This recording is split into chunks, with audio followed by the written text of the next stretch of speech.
Banyak tuh dari orang-orang kripto yang pindah ke IHSG karena kripto kan bear. Betul. Bearnya 2 bulan 3 bulan. Setelah 3 bulan ngerasa oh ini udah nggak bisa nih, pindah ke bursa. Betul. Yang lagi ATH kena lagi double kill. Iya.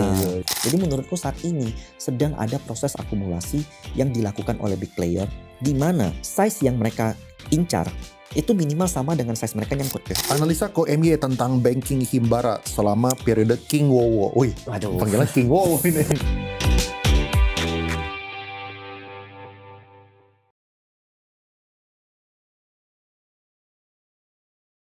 Kondisi IHSG kayak gini, kita harus kayak gimana? Beli aja lalu hold walaupun minus atau nunggu? Udah deploy berapa dari cashnya? Tadi udah dijawab ya, 80-90% gitu. Itu ada alasannya tuh. Karena turun satu saham 90% untuk naik itu perlu plus 1000%. Unlikely you mampu balikin itu. Kalau nggak ada kejadian yang begitu luar biasa, mungkin lu perlu nunggu 5 tahun atau 10 tahun. Yang perlu lu lakuin adalah perbaikin average lu, selalu itu. Selalu pikirkan bagaimana average lu tuh bisa nggak jauh dengan harga market sekarang. Kalau memang itu terpaksa lu harus cut loss, lakukan itu. Nah itulah fungsinya kita investor, bukan hanya beli dan diam. Nah kalau di Indonesia memang harus seperti itu. Tapi perhatikan ya. Trading maksudnya. Enggak harus trading. Jadi kayak contoh, bro beli BCA klub di harga 10.000, beli 1 miliar.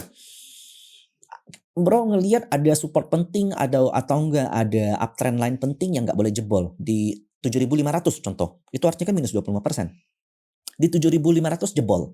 1 miliar ini buang dulu. Matikan sisa 750 juta. Kalau beli lagi di 5.000 kemarin, sekarang cuan nggak? Cuan bro. Karena dari 5.000 naik ke 8.000 itu plus 50%, 50, 30, 40 balik bro uang kita. Tapi kalau kita diemin, terpaksa kita harus top up terus. Nah, mampu nggak top up terus? Kalau mampu silakan. Ada nggak outside money di luar stock market yang mungkin untuk nginjek terus? Nah, pertanyaannya mungkin nggak? Nah, kalau mungkin silakan. Kalau enggak, gunakan uang yang ada. Dan itu harus strict kalau seandainya salah posisi. Kita akan selalu buat salah lah di market. Tapi itu mental berbeda kali bro. Maksudnya kalau misalnya seorang trader atau investor gitu. Memang harus punya keberanian. Memang harus punya keberanian untuk ngakuin salah. Pertama di stock market itu kan kita harus tahu stock market itu bukan safe haven ya. Itu instrumen yang beresiko. Fixed return itu kita di Indonesia tuh 7% udah bagus. 7%, 8%. Nah tapi di momen sekarang memang yang bro bilang betul. BRI 2.600 kemarin tuh 12%.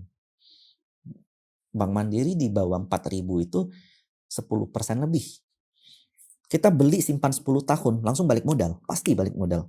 Kalau seandainya bagi dividen dan dengan catatan growth-nya sama. Masa sih selama 10 tahun gak ada naik-naiknya? Nah ini memang golden moment nih sebenarnya. Iya. Soalnya kayaknya kalau misalnya trader mungkin mereka ada kedisiplinan untuk cut loss kan. Kalau misalnya turun di bawah sekian, soalnya mereka nggak peduli tentang valuasi. Itu kalau misalnya investor susahnya itu mentalnya adalah gue beli di 10.000, masa 7.500 gue nggak tambah beli. Kita kan investor kan mentalnya kan seperti itu kan. Cuman emang karakteristiknya lebih tahan lama lah kalau misalnya kayak pertanyaanku sih begitu 10.000 kamu beli dan dia turun ke 7.500, bukan masalah 7.500 murah. Artinya 10.000 yang kita beli itu mahal. Harus akuin gitu loh. Iya, benar. Tapi udah stuck, udah bohot. Udah bohot. Ya udah, kalau itu DCA aja terus. DCA terus gitu. Bisa, tapi ya harus dengan double, minimal double. Supaya average-nya turun gitu. Iya, supaya average-nya turun. Makanya menurutku tuh minimal 70% cash menurutku. Karena kalau 70% cash, kamu bisa doublekan posisi kamu sekarang kan? Iya. Kan? Kamu punya 1M nih, 300 juta saham, 700 juta cash. Nah kalau ada apa-apa 300 juta ini bisa kamu double sampai triple tuh. Iya. Itu naiknya nggak perlu sampai balik ke indeks ke 9.000 kemarin, mungkin ke 7.000, 6.700 saja mungkin udah bisa balik modal. Iya, benar.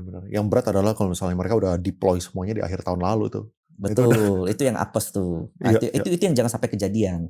Kenapa? Karena don't be the last monkey. Ya, the last monkey. Banyak tuh dari orang-orang kripto yang pindah ke IHSG. Karena kripto kan bear. Betul. Bearnya 2 bulan 3 bulan. Setelah 3 bulan ngerasa oh ini udah gak bisa nih, pindah ke bursa. Betul. Yang lagi ATH kena lagi double kill. Iya. So ya ATH-nya Bitcoin kan di bulan Oktober 12.000 sekian. Jadi waktu Oktober sampai Januari turun, pindah ke stock market tuh kena. Benar-benar. Nah, makanya aku bilang sebenarnya tupai lompat tuh suatu saat akan jatuh. Iya. Lu boleh lompat kalau seandainya dari Bitcoin punya 1 M. Pindah ke stock market cuma 100 juta nggak seberapa lah, ya kan. Tapi kan kalau cuan nggak gede, bukan masalah cuannya. You punya kemampuan sampai di mana gitu loh. Iya, benar-benar. Ya nggak semua orang juga pandai untuk mengidentifikasi bottomnya lah gitu. Betul. Bisa jadi mereka beli di atas. Mental gimana kok? Gimana cara ngelatihnya? Nah, lu sempat mengalami drawdown gak sih? Dan apakah itu berat buat lu atau ini tuh sesuatu yang emang udah pernah dialamin sebelum-sebelumnya? Bukan, drawdown tuh bukan cuma di uang bro, di mental bro. Jadi kena banget mentalku Februari Maret tuh paling dalam. Kenapa? Sih. Karena I feel guilty terhadap kondisi ini gitu loh. Gue merasa kayak seharusnya Indonesia nggak seperti ini. Seharusnya Indonesia ini awal dari bullish. Nah cuman memang aku agak kecewa karena ya itu tadi beberapa memang ternyata setelah diinvestigasi float di bursa kita tuh tidak real dan itu kan di luar kuasa kita bro. Kita sebagai stocks entusias, kita sebagai stocks edukator, kita juga berharap bisa ngasih retail kita atau viewer kita tuh konsisten profit, ya kan? Jadi ada satu view tuh yang bilang kayak gini tuh. Aku baca di sosial media. Kamu tonjok orang 99 hari. Hari ke-100 kamu nggak tonjok dia. Dia ucapin makasih. Kamu kasih orang beras setiap hari 99 hari. Hari ke-100 kamu nggak kasih. Dia marah-marah sama kamu. Nah mungkin itulah yang terjadi. Tapi justru di situ saya pengen ngajak semua tuh kayak saat ini nggak usah mikir cuan dulu lah. Nggak usah mikir kan ini bursa semua jelek nih. Korea banyak yang hilang duit. Saat ini belajar dulu gimana biar kita nggak kayak netizen di Korea. Nggak kayak opa-opa di Korea tuh. Nah biar nanti bullish lu harus udah siap. Contoh kalau udah bullish, menurut kalian saham apa sih yang bakal naik? Ya, pasti kan udah tahu nih kalau kita lihat nih udah mulai ada yang akung di sini. Ini udah mulai melandai. Oh ini laporan keuangannya bagus. Oke laporan keuangan bagus tapi sahamnya nggak jalan. Bukan artinya company-nya jelek dong. Mungkin kondisi bursanya aja yang belum. Tapi kita tahu ternyata dia nggak turun. Meskipun nggak naik tapi nggak turun gitu loh. Ternyata ada yang beli di bawah. Oh ternyata bid offernya seperti ini. Itu yang aku lakukan hampir tiap hari bro. Masih sampai sekarang? Sampai sekarang. Lu konsisten plototin terus. Ya, dan hari ini walaupun nggak trade, walaupun nggak banyak trade, tapi banyak trade, betul sekali, terus. Betul sekali. Supaya lu siap. Yes, supaya gue siap nanti begitu bullish gue udah tahu harus ngapain, nggak kayak di Tianjin Korea. Karena kalau begitu udah bullish pasti kan orang yang nggak ngikutin kan pasti nanti kayak boleh nggak ya, masih takut-takut kan, nanti mundur, masuknya nanti di ujung lagi. Setuju sih. Nah, itu yang aku lakuin tiap hari dan kalau kalian nggak punya kemampuan untuk itu nggak apa-apa. Dan kita kan di sini bakal nyampein gitu loh. Ini loh yang terjadi dengan bursa kita. Ini loh yang terjadi dengan bursa kita. Ini loh yang terjadi dengan bursa kita. Kalian lah yang tentukan. Makanya aku tuh pengen punya harapan tuh nanti ke depan. Aku akan agak jarang mungkin ya ngomong stock pick. Kemudian karena aku takut ada animal behavior yang terjadi di Korea. Contoh. Terus yang kedua adalah aku pingin sekali tuh setiap investor dan bursa atau penonton kita. Itu punya bekal diri dulu. Punya bekal diri yang tahu kalau saya tuh cocoknya di sini. Dia bisa menilai ini tepat nggak untuk dia gitu, nggak asal ikutan. Setuju. Sebenarnya secara teori sih seharusnya begitu. Harusnya begitu. Namun harusnya begitu. Kayaknya walaupun itu udah disuarakan berkali-kali, yang namanya kebanyakan orang cuman mau stock pick-nya doang gitu. Yeah. Kebanyakan cuma mau stock pick-nya doang, cuma mau ikutannya doang, nggak mau terlalu ngedalemin thought prosesnya lah. Dan kalau misalnya ya mau ngomongin apapun, kalau misalnya rugi ya biasanya tetap apapun bakal salah sih.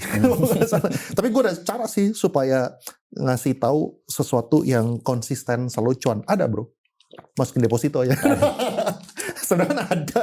Sebenarnya menariknya gini bro, menariknya apa ya? Gue kan ya teman-teman tahu lah gue salah satu orang yang relatively lebih konservatif lah dibandingkan sama banyak teman-teman yang hadir di sini yang dar gitu kan. Gue I don't have the titanium balls man. Gitu. Cuman orang-orang itu cuman ya kalau misalnya gue ngomongin tentang reksadana, tentang digital bank, tentang bank BPR, tentang FR, sepi bro. Sepi bro. Tapi ya udah gitu. Tapi ya itu yang gue suka dari lu. You have stance untuk tetap berdiri tanpa peduli respon orang. Karena banyak orang bergerak tuh berdasarkan respon orang. Yang artinya itu bukan dia. Itu lu tuh berdiri dari apa yang dimau orang. Sementara sebagai seorang, maaf nih ya, sebagai seorang influencer, sebagai seorang leader, sebagai seorang KOL, you must have your own persona. Itu Iya, iya. jangan mau didikte sama orang lain. Nggak ramai nggak apa-apa. Memang ini diriku. Pasti tetap ada aja yang terbantu kan. Betul, betul, betul. Cuman yang menarik kayak gitu. Maksudnya kayak menarik kan kita kan selalu berusaha buat ngasih spektrum dari ujung ke ujung kan. Yang paling rame selalu yang Yang paling ujung. yang paling beresiko, bro. Kripto lah, saham lah. Tapi kalau jadi mereka siap untuk menerima upside, tapi tidak siap untuk menerima downside.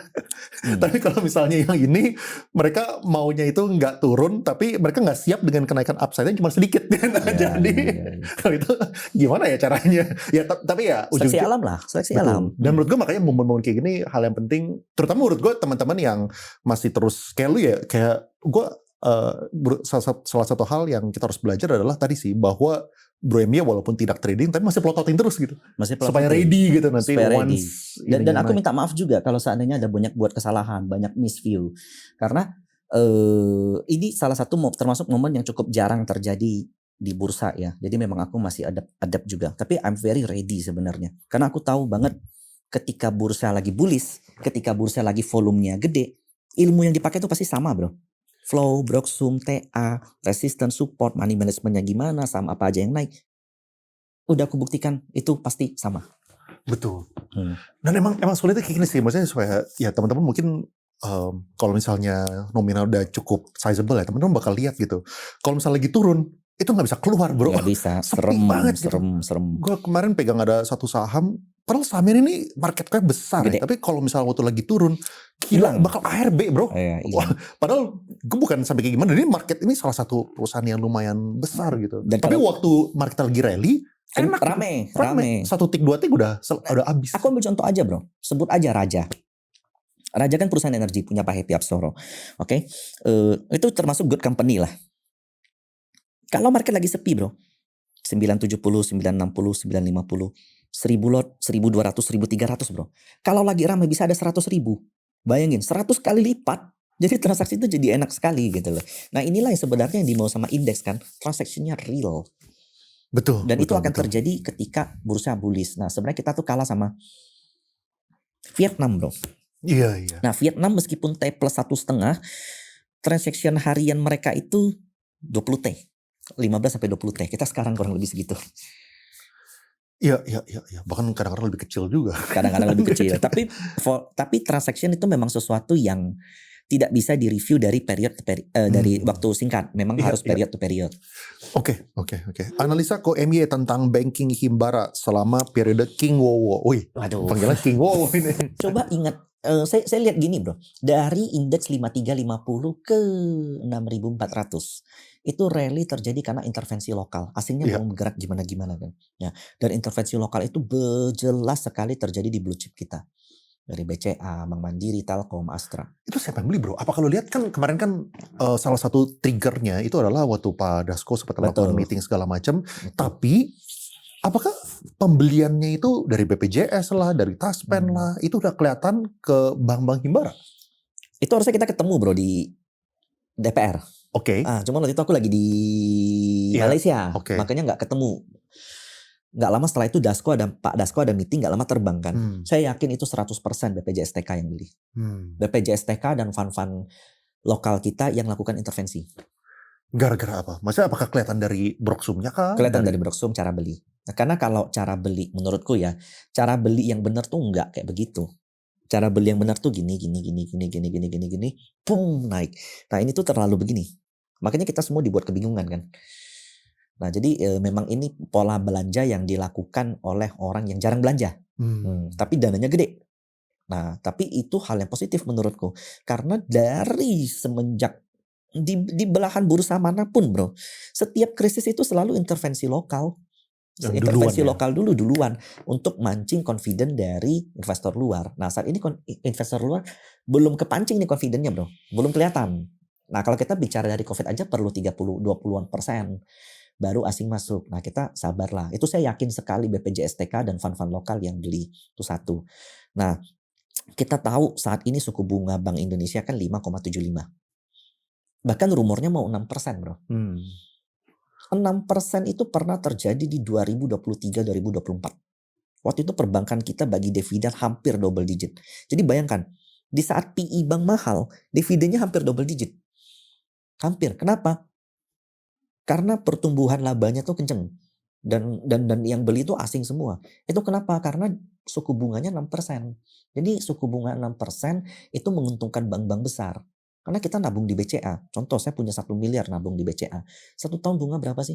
2-3%. 2 juta, 3 juta. Bayangin 1 miliar. Oh, kalau misalnya lu taruh di giro doang bahkan. Itu kalau misalnya di tabungan itu doang. tabungan doang 2-3 juta. Tapi kalau 1 miliar saya pinjem BCA, kredit rumah, bunganya berapa 1 tahun? Mungkin bisa 100 juta kali kan. Selisihnya inilah NIM. Nah itulah keuntungan bank-bank besar. Orang nabung karena percaya, bukan karena bunganya. Nah jadi begitu bunga naik, mereka untung. Nah jadi saya melihat sebenarnya perbankan kita bakal, kemarin Bank Mandiri labanya lumayan. Nanti kita bakal lihat BCA, BRI. Cuman satu hal memang kalau Himbara takutnya ada intervensi untuk membiayai kebijakan-kebijakan pemerintah. Takutnya itu. Iya.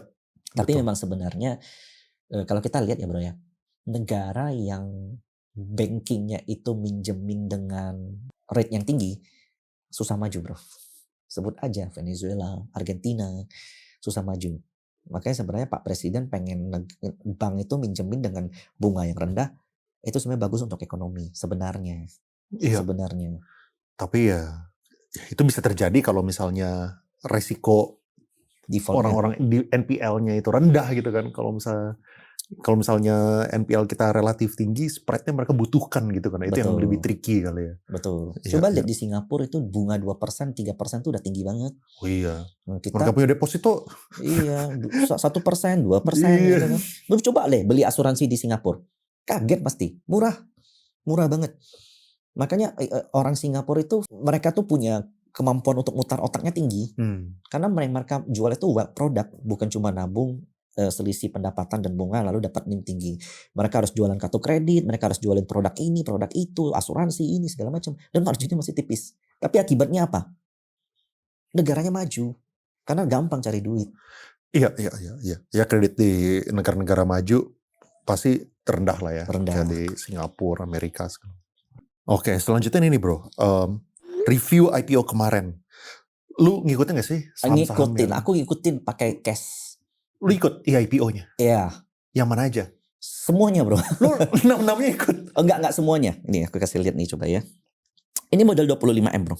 Lu muterin, soalnya kan dia kan ada schedule-nya, bisa ada schedule-nya, back to back kan. Dapat yang sebisa-bisanya gitu loh. Betul. Bayangin ya. Modal 25 miliar. Dapatnya segini bro. 0,2% kan biasanya. Lu mentokin berarti di jelly. So maksimal kan 24-an kan. Iya. Tuh dapatnya segini yang di paling bawah. Iya. 128 juta modal 25M. Kayak 1% aja nggak ada. Kalau 1% kan 250 juta. Benar. Nah kalau aku perhatikan sih memang confident market tuh nggak ada. Kalau kemarin kayak. Nah tapi menarik kayak gini bro. Maksudnya kan lu ikutin IPO. IPO sebenarnya yang lu dapetin kecil. Ya kan, secara persentase cuman ya kalau misalnya yang kering-kering lah 0,2. Seharusnya kan kenceng naiknya kan. Nah, secara teori. Jadi maksudnya waktu yang ngikutin IPO-nya banyak. Antusiasme banyak. Tapi begitu naik, kok bisa ada barang sebesar itu dilempar ke market? Ini mancing nih pertanyaannya nih. Kok bisa, apa yang berbeda sekarang dengan kemarin gitu? Sebenarnya gini. Begitu kan kalau kita IPO ini satu company nih contoh nih ya, floatnya yang kita IPO ini tuh cuma sebulat ini, yang boleh diperdagangkan tuh cuma sebulat ini, yang ini nggak boleh keluar. Kalau nggak salah tuh ada aturan ya, tak tertulis ya. Kalau lock up tuh di sini juga bro, di fix. Kalau yang ini milik owner tuh 6 bulan nggak boleh dijual minimal. Nah itu secara teori kan kena lock up 6 bulan. Tapi aku tidak tahu bro.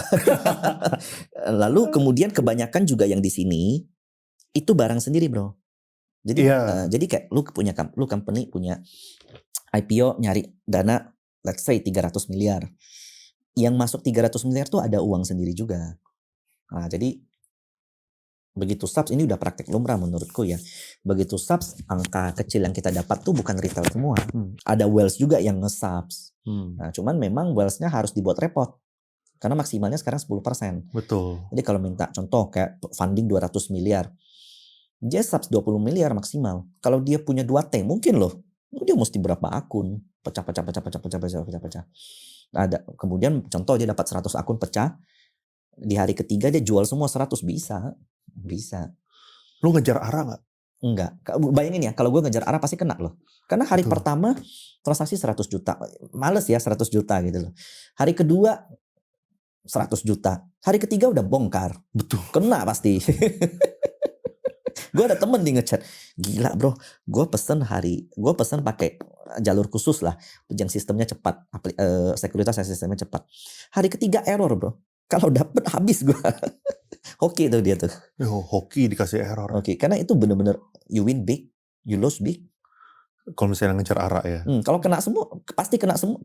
Karena kalau kebuka pasti semua yang lu bid dapet. Betul. Ya kan? Lu hari pertama bid berapa? 100 juta nggak mungkin kan? Pasti sebanyak-banyaknya kan? Apalagi prioritas. Betul. Contoh 5 miliar, 10 miliar. Kalau dapat 10 miliar, plop, itu balik ke hijau aja. Dari arah, itu udah minus 25%.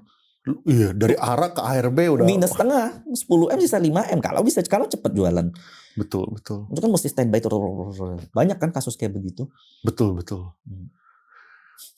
Serem. Jadi makanya aku nggak berani spekulasi di situ karena. Tapi dari dulu lu emang nggak ngejar arah dari dulu. Nggak ngejar arah. Karena tiap momen tuh beda. Mungkin ya kayak WBSA tuh case khusus lah ya. Karena dia bisa naik terus. Sama RLCO bro. RLCO betul. Cuman kan ya you know lah. Iya. Burung Phoenix itu. Phoenix. WBSA juga apa? Tapi mungkin itu faktor ini kali ya. Yang ini IPO-nya ada 6 biji. WBSA cuma 1. Apakah faktor itu? Atau itu pengaruh juga. Karena bagaimanapun begitu satu company IPO. Kalau underwriter-nya banyak, sahamnya pasti kepecah. Fix allotment-nya kepecah. Kemudian nanti ada saudara nitip minta sekian. Kemudian underwriter-nya minta nitip minta sekian. Iya. Jadi single tuh selalu lebih baik menurutku. Ramai belum tentu baik. Dan setiap momen tuh beda-beda bro. Brokernya tuh beda-beda. Yang jago-jago. Setiap momen beda-beda. Apakah yang lu lihat ya berarti, ini gue gak tahu nih boleh nanya atau enggak nih. Apakah yang lu lihat berarti sekarang IPO-nya ya? Kan kalau misalnya dulu kan kalau misalnya IPO misalnya mereka kepengen bagi banyak ke retail, exit ke retail atau mereka dapat di IPO poolingnya segala macam, tiba-tiba dari segi allotmentnya dapat 50%, 60% gitu misalnya gitu kan. Apakah sekarang stylenya ini udah shifting nih? Jadi dikasih 0, sekian persen, jadi semua orang FOMO pada ngebid semua, disitulah owner lepas pak gitu. Jadinya tetap exit ke retail juga dan ini enaknya nggak masuk ke perusahaan, maksudnya ke pribadi. Nah, itu bedanya bro. Iya. Logikanya gini, kalau perusahaan IPO funding 30 miliar, contoh, dia kasih semua ke retail, dia nggak ada ikutan, dapat 30 miliar selesai dong. Kalau retail dapat nggak usah lah 50%, 30% lah bro atau 20%. Hari pertama arah nggak mungkin, pasti retail jualan semua kan, merah. Apa yang company dapat? 30 miliar tok.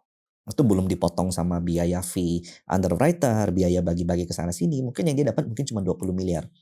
Tapi kalau emiten sama underwriter-nya kerjasama, dia nge-sub sendiri, dia siapin duit nge-sub sendiri. Hitunglah bunga atau apa, siapin modal sendiri. Anggap dari 30 miliar ini dia bisa dapat 20 miliarnya. Bikin arah 5 kali 20 miliar jadi berapa? Jadi bisa jadi 40 miliar. Kalau arah 5 kali 40 atau 50 miliar. Di 50 miliar bersihkan, jual gitu. Jadi dapatnya 50 dibanding cuma 20. Angkanya dapat lebih banyak, jatuhnya ke pribadi gitu.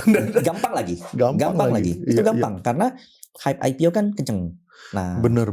Tapi ini sekali lagi ini saya ngomong tidak ada kaitan dengan pengalaman, tidak ada kaitan dengan emiten apapun. Ini hanya cuap-cuap lah. Iya. Ya ini supaya, maksudnya ya ngomong kayak gini juga supaya buat teman-teman untuk mengedukasi, supaya teman-teman yang ikut IPO juga bisa belajar dengan apa yang terjadi sekarang. Soalnya jangan berasumsi bahwa kalian bakal dapat ARA 60 kali, satu lotnya bisa jadi beli McLaren gitu kan. Sekali IPO udah minta kontak sales McLaren ya bro. Andre Hakim cuma bisa beli McD terakhir kali. Udah kaya lah dia bisa beli McDonald-nya bro. Dia perusahaan dari. Iya. Terus kalau misalnya dalam setahun ke depan, apakah indeks kita bakal ATH? Seberapa yakin persentase beserta katalisnya, terutama di November nanti misalnya mulai, gue nggak tahu deh bakal direview ulang sama si MSCI gitu. Pertama ini masih sensitif nih. Saya berharap sekali November akan ada titik terang untuk kita. Yang pertama saya mau yakinkan lagi, saya mau sampaikan lagi ini benar-benar soal transparansi bursa, yang dimana float dan struktur kita itu selama ini salah, itu satu. Sehingga kalau bahasa MSCI itu deep fried stock gitu loh. Saham gorengan, bener-bener bagi dia saham gorengan karena naiknya tuh nggak tentu rudu gitu loh. Kenapa ini bisa terjadi? Karena barangnya ternyata selama ini nggak tersebar di retail. Dan apa yang kita lakukan? Ya sebenarnya yang kita lakukan ini di luar dari deep fried stocks itu ya, kita menambahkan minat terhadap pasar modal Indonesia kan. Cuman memang ini lagi dalam proses. Terus yang kedua adalah saya meyakini sekali yang namanya suatu indeks dijual ada masa jenuhnya. Dan masa jenuhnya itu adalah ketika benar-benar bid dan offer itu udah nggak ada.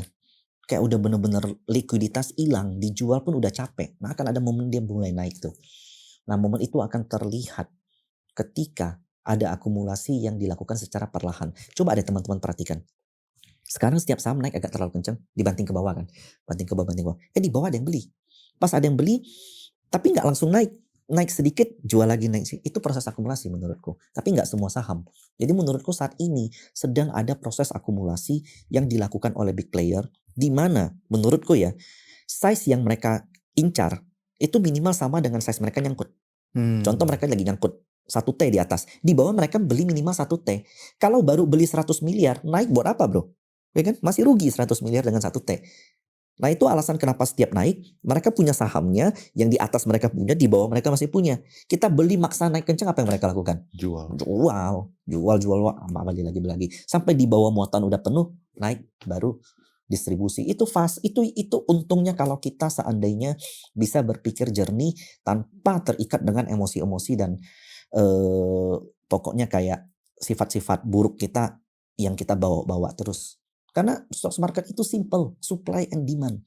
Orang bisa cuan kalau seandainya beli banyak di bawah, jual di atas. Nah dari konsep berpikir inilah yang ngebuat saya bisa sedikit lebih clear ngelihat market. Nah meskipun saat ini dalam jangka pendek, saya banyak salahnya jangka pendek. Tapi saya ngelihat sekali masa depan bursa kita saat ini bro. Jenuh jual sudah terjadi. Tapi belum ada minat untuk beli. Inilah yang terjadi saat ini. Makanya kita udah nggak turun. Tapi tidak ada juga buying power yang gede. Ya buying power gede. Katalis apa bro? Dolar 18.100, Gubernur BI mengundurkan diri. Indeks masih belum approve. Meskipun laporan keuangan segala macam banyak berita bagus dikeluarkan dari soal emiten apa segala macam, belum akan efek. Karena kita tahu ini ada ibaratnya ya, kita lihat laporan keuangan bagus. PI, TPIA contoh 300 sebelum dia keluar dari MSCI. Sekarang berapa? 14 kalau saya nggak salah, 14 sampai 17 bayangkan. Di 300 ada yang mau beli, di 14 sekarang masih diem. Jadi ini ibaratnya lahan gambut bagus, subur, udah siap ditanam, belum panen aja, hujannya belum datang aja, tunggu aja hujannya datang. Nah itulah yang saya lakukan di stock market. Itu kenapa saya nggak gede sekarang. Karena begitu hujan datang, kita pasti ada kesempatan untuk beli. Itu yang saya yakini bro. Saya tidak pernah ketinggalan market bullish. Selama perjalanan bursa, saya investasi di bursa bro, udah 13 dari 2011, 14, udah mau 15 tahun. Tidak pernah sekalipun saya ketinggalan di market bullish. Tapi saya sering kecele di market bearish. Nah itu yang masih saya latih. Jadi di market bearish seringkali saya udah merasa bottom, beli masih bottom. Atau di market bullish masuknya di pucuk gede lalu jatuh. Nah tapi market bullish itu saya tidak pernah tertinggal. Karena market bullish itu selalu memerlukan waktu. Kalau seandainya teman-teman beli 10 miliar, besok mau jual gampang nggak? Gampang. Tapi kalau beli 1T, besok mau jual 1T gampang nggak? Perlu waktu. Nah makanya tenang. Nggak usah takut seandainya naik, akumulasi belum gede, ya udah santai aja dulu. Karena untuk satu bursa bullish itu perlu waktu sekali. Tapi saya nggak mengatakan kita ATH. Almost impossible. Karena ATH tahun lalu dipimpin oleh saham-saham yang floatnya kecil. Tahun ini tidak mungkin bisa lagi. Tahun depan pun tidak mungkin bisa lagi all time high. Dengan kondisi sekarang ya. Iya. Cuman kita tidak perlu all time high untuk cuan. Ya kan? Setuju. Ini gue pengen nanya beberapa spesifik saham nih ya. Ini kalau misalnya lo ngikutin lo bisa jawab. Kalau misalnya lo nggak ngikutin nggak usah jawab juga nggak apa-apa gitu ya. Tapi tentu ini bukan ajakan buat jual atau beli ya. Ini Bro MB juga nggak tahu saham-saham yang gue bakal baca itu apa. Jadi dia juga nggak punya waktu buat persiapin atau apapun gitu. Ini ada orang yang nanya nih bro. Soalnya ini titip pertanyaan orang-orang ya. VKTR story-nya masih lanjut atau sudah usai di sini kok? Kalau Usai ini gimana nih maksudnya? Mungkin kalau kita bicara bursa saham, harga saham saat ini memang banyak yang koreksi. Tapi fundamental perusahaan itu sendiri sebenarnya tidak ada hubungan dengan kinerja sahamnya saat ini. Nah, VKTR ini kan menjadi salah satu company yang sebenarnya bergerak di bidang yang align dengan kondisi makro, bro. Jadi di saat semua negara itu sudah mengurangi ketergantungan terhadap mobil konvensional, ya dia di bus listrik. Nah, jadi ini memang media yang post ya, VKTR itu bakal right issue, nilainya cukup besar. Cuman saat ini memang masih belum angkanya kapan, nilainya berapa, siapa penebusnya masih belum. Yeah. Apakah ada standby bayar atau enggak, belum. Nah, tapi kalau menurutku harganya lumayan ya. Kan 1.300 ke 500. 1.000 lah, 1.000-an ke 500, minus 50%. Sekarang kemarin 800, hampir 900. Ya kan? Hampir balik tuh. Sekarang 700. Sekarang 700 kali, ya, naik. Jadi gini udah lumayan nih gitu. Reboundnya lumayan. Terus kalau misalnya sini apa kalau mengikuti? Menurutku juga cukup baik karena harga setelah TERP itu kalau nggak salah 5.750 atau 6.200. Nah, itulah bottomnya harusnya. Kenapa sini tuh agak beresiko ketika dia right issue gede? Karena satu, kita kan tahu dia nggak liquid. Kedua, floatnya kecil sekali. Pertanyaannya, seandainya bro, jadi kalau seandainya satu saham dipegang publik itu nggak gede, itu sebenarnya problem, bro. Contoh, begitu 98% yang pegang itu adalah owner perusahaan, keluarga yang punya perusahaan, karyawan perusahaan, komisaris, direksi, direktur, kemudian manajer, staff, itu semua punya. Kemudian mau right issue kali 3 kali 4. Dia yang awalnya punya saham tidur sebesar 80 miliar, harus kali 4, 360 miliar untuk tebus. Kalau enggak delusi. Apa yang harus mereka lakukan? Harus jual. Namanya arbitrase. Jadi setiap PANI itu dari 5.000 pernah ke 900, bro. Karena owner nggak mampu, lagi nyiapin cash untuk tebus, biar nggak delusi. Jadi setiap naik dijual. Nah, Andre Hakim tuh punya satu jurus. Saham yang right issue, kalau jumbo right issue-nya dan owner itu pegangnya gede, setelah right issue itulah bottomnya. Karena average kamu bakal dekat dengan owner. Nah, itu jurusnya Andre Hakim tuh. Nah, jadi setelah right issue ini menarik. Karena ya mungkin disitulah bottomnya. Ya, tapi mungkin itu sebagai ilustrasi ya, maksudnya ya. Soalnya si sini kan juga bukan rasio, bukan 1/4 kayak gitu. Secara prinsip lah seperti itu. PGO, HK nggak nih? Mereka kalau misalnya pakai WKWK bro, supaya mungkin pengen dikasih tips beli atau enggak gitu. Tapi enggak, kita nggak usah jawab inilah beli atau enggak, tapi your thoughts saja. PGO itu salah satu saat ini ya, salah satu company EBT termurah di dunia. You can check it at ChatGPT atau Bloomberg. Jadi dia punya PBV dan PE salah satu yang paling murah untuk EBT. Nah, sebenarnya PGO itu kan dimiliki 80% Pertamina, belasan persen Masdar. Masdar tuh mau jual bro sebenarnya. You can check it. Mungkin di media nggak ada. Di rumor yang lain lu boleh cek. Masdar itu mau jual, cuman katanya, tapi jangan deh. Yang sisanya itu nggak izinin. Karena kalau dijual nanti dia takutnya itu yang milikin tuh bisa punya kontrol terhadap PGO. Padahal sebenarnya kan ini pasar terbuka ya. Mau jual mau gimana pun bisa. Nah, itulah sebenarnya memang kekecewaan terhadap our government di situ. TPIA, CDIA, PANI, CBDK, banyak banget sekali titipan Anda, King David. Nah, CDIA, CBDK gue nggak ngikutin. Tapi TPIA gue ngikutin banget. Pertama, TPIA itu PI-nya pernah 300.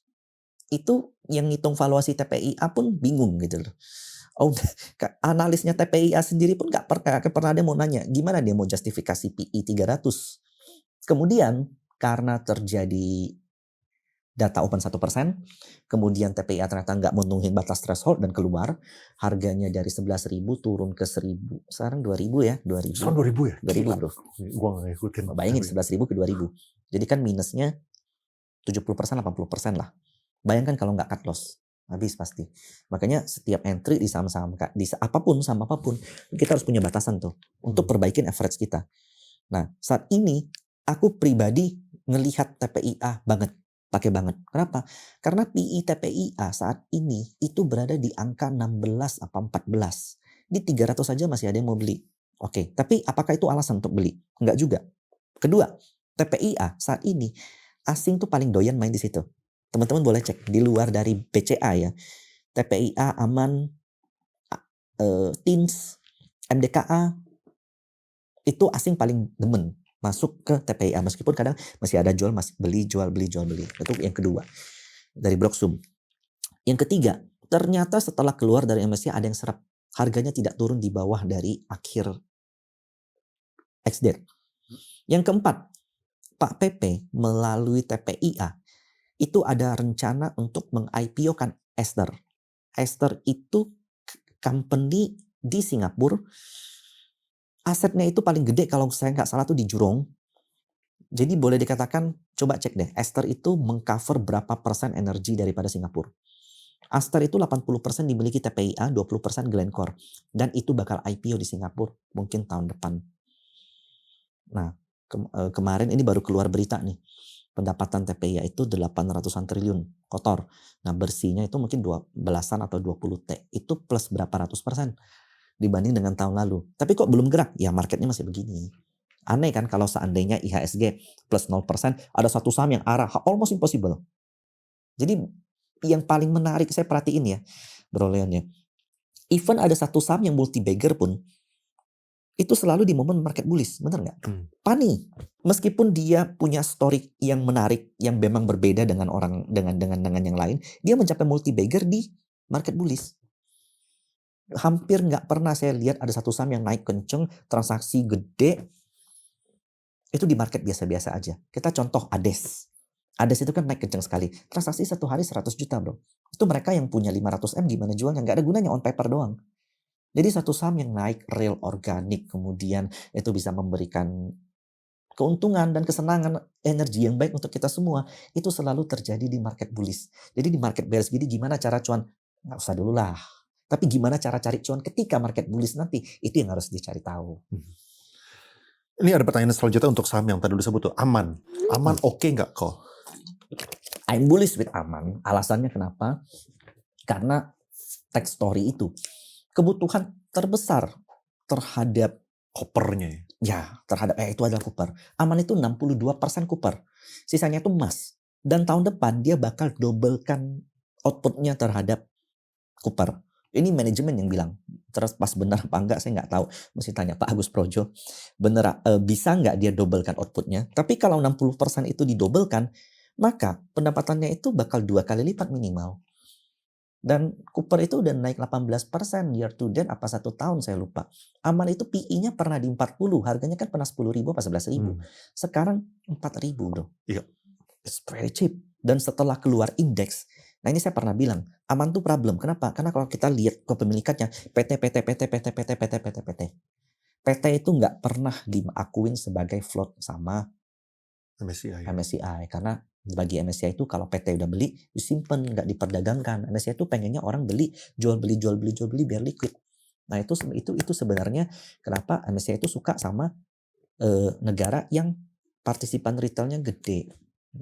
Dan ini bukan soal exit liquidity, ini soal struktur market yang memang pension fund, passive fund itu semua saat ini tuh masuk ke dalam obligasi. Ya, jadi obligasi itu kan pasif ya.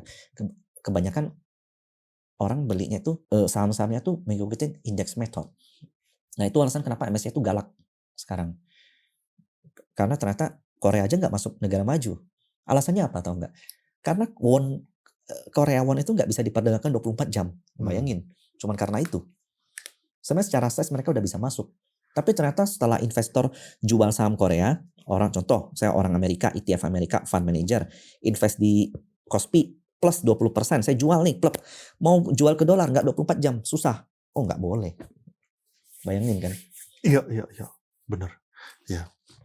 Ini pertanyaan terakhir orang di Bumi bro. Bumi gimana kok? Very good company juga. Saya yakin itu pertama kalau kita bicara fundamental itu dia tidak murni call kalori rendah lagi. Nah, tapi dia akan shifting untuk banyak project dan itu memang berproses lah. Cuman sayangnya kan Bumi masih banyak seller ya dari foreign. Nah, itu problemnya sih.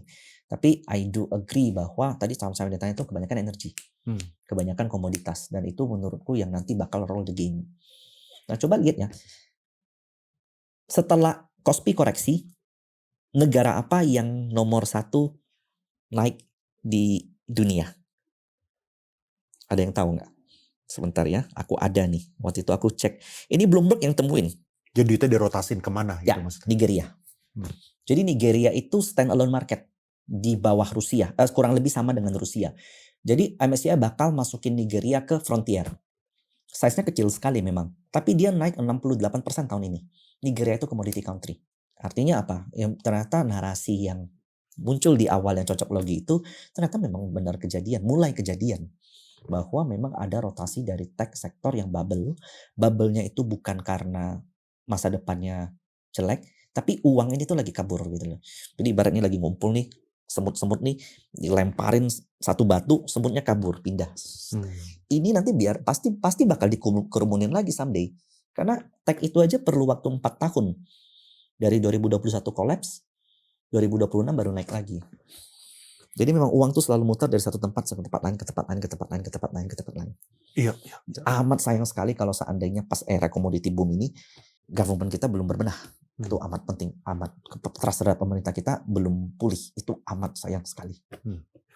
Ya, semoga masukan-masukannya Bro Emilia bisa diterima dengan baik. Semoga IHSG kita bisa recover. Soalnya apalagi kalau boleh itu sih tadi sih kita punya pension fund segala macam, tingkatin persentasenya ke bagian equity. Soalnya sekarang orang-orang pada takut kalau misalnya sahamnya Masuk turun, equity, masuk penjara bro takutnya. Iya, karena nggak boleh kan invest di itu. Nggak boleh minus gitu. Nggak boleh minus. Nggak boleh minus. Harus ngomong sama Pak Purbaya. Pak Purbaya tuh waktu live dengan Liputan 6 pernah bilang, nanti saya ke tempat kamu deh. Kita harus undang dia bro. Iya, siap. Thank you banget ya bro ya. Appreciate your time. Thank you.